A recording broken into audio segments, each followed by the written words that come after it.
அஸ்ஸலாமு அலைக்கும். Welcome to அஞ்சனம் சமையல். இன்றைக்கி நம்ம பார்க்க போகிற வீடியோ சீஸி கார்லிக் ஸ்பெகத்தி. இந்த ரெசிபி செய்கிறது ரொம்பவே ஈஸி, டைம் ரொம்பவே கம்மியாக தான் எடுத்துக்கும். இந்த ரெசிபி எப்படி செய்யலான்றதை இப்போ பார்ப்போம். ஆக்சுவலாக இன்றைக்கி நம்ம எடுத்துக்கிட்டது கோதுமை ஸ்பெகத்தி தான். அதாவது யூஸ்வலாக மைதாவில் தான் இருக்கும், பட் நம்ம எடுத்துக்கிட்டது வந்து கோதுமை. உங்களுக்கு எது கிடைக்குதோ அதை கூட நம்ம யூஸ் பண்ணிக்கலாம். ஃபஸ்ட்டு நம்ம அதை வந்து வேக வச்சு எடுத்துக்கிறோம். அதுக்கு ஒரு பாத்திரத்தில் தண்ணியை ஊற்றி சூடாக்கி தேவையான அளவுக்கு உப்பு போட்டு தேவையான அளவுக்கு ஸ்பெகத்தியை போட்டு நம்ம வேக வச்சு எடுத்துக்கிறோம். ஆக்சுவலாக நூடுல்ஸை வேக வைக்கும்போது நம்ம எண்ணெய் ஊற்றுவோம் தண்ணியில், அப்படின்னா தான் அது ஒட்டாமல் வருன்றதுக்காக. பட் இது வந்து கோதுமை ஸ்பெகத்தி அப்படிங்கிறதுனால எண்ணெய் ஊற்றணுன்ற அவசியம் இல்லை. இப்போ நான் ஒரு கடாய் எடுத்திருக்கேன். கடாய் ஹீட் ஆனோன்னே எண்ணெய் ஊற்றிக்கிறேன்.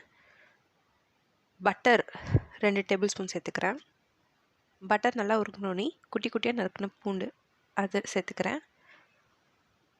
அதோட சில்லி ஃப்ளேக்ஸ் சேர்த்துக்க போகிறேன். ஆக்சுவலாக சில்லி ஃப்ளேக்ஸ்னால் வரமிளகாவை நறுக்கி போடுறது தான். ஸோ வரமிளகாவை நறுக்கி போட்டுட்டோம். இப்போ ஸ்பெகத்தி வெந்துருச்சான்னு பார்த்துடலாம். நல்லாவே வெந்துருச்சு. இப்போ தண்ணியை ஃபுல்லாக நல்லா வடிகட்டிடணும்.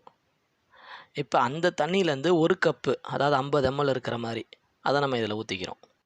ஆக்சுவலாக இந்த நூடுல்ஸு ஸ்பெகத்தி இந்த மாதிரிலாம் வடிகட்டும்பொழுது நல்லா வடிகட்டிட்டு அதுக்கப்புறம் பச்சை தண்ணியில் ஒரு தடவை வடிகட்டணும். பச்சை தண்ணியில் அதை கழுவி வடிகட்டணும். அப்படின்னா தான் உங்களுக்கு உதிரியாக வரும். ஸோ இப்போ அந்த மாதிரி நான் எடுத்துட்டேன். ஸோ ஸ்பெகத்தியை கடாயில் சேர்த்துட்றோம்.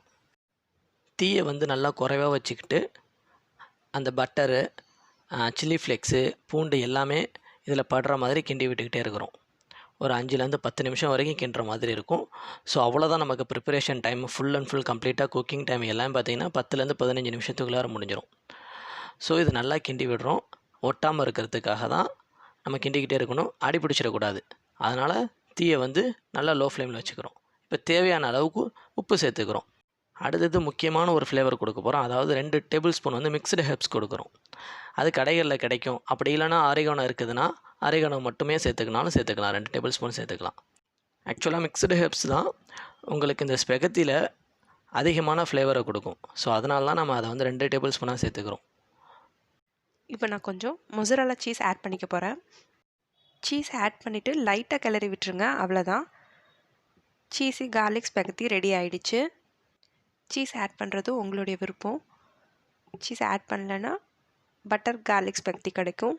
சீஸ் ஆட் பண்ணனால ஒரு நல்ல ஒரு ஃப்ரேக்னன்ஸ் இருக்குது. எனக்கு ரொம்பவே பிடிச்சிருக்கு. கண்டிப்பாக இந்த வீடியோ உங்களுக்கும் பிடிக்கும்னு நினைக்கிறேன். இது ரொம்ப சிம்பிளான ரெசிபி தான். நீங்களே வீட்டில் ட்ரை பண்ணி பாருங்கள்.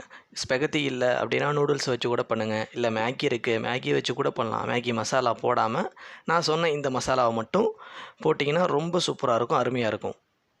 உங்களுடைய சப்போர்ட் எப்போயுமே எங்களுக்கு தேவை. எங்கள் சேனலை சப்போர்ட் பண்ணுங்கள், லைக் பண்ணுங்கள், ஷேர் பண்ணுங்கள். இன்னும் நிறைய வீடியோஸ் பார்க்குறதுக்காண்டி எங்கள் சேனலை சப்ஸ்கிரைப் பண்ணுங்கள். தேங்க்ஸ் ஃபார் வாட்சிங். அஸ்ஸலாமு அலைக்கும்.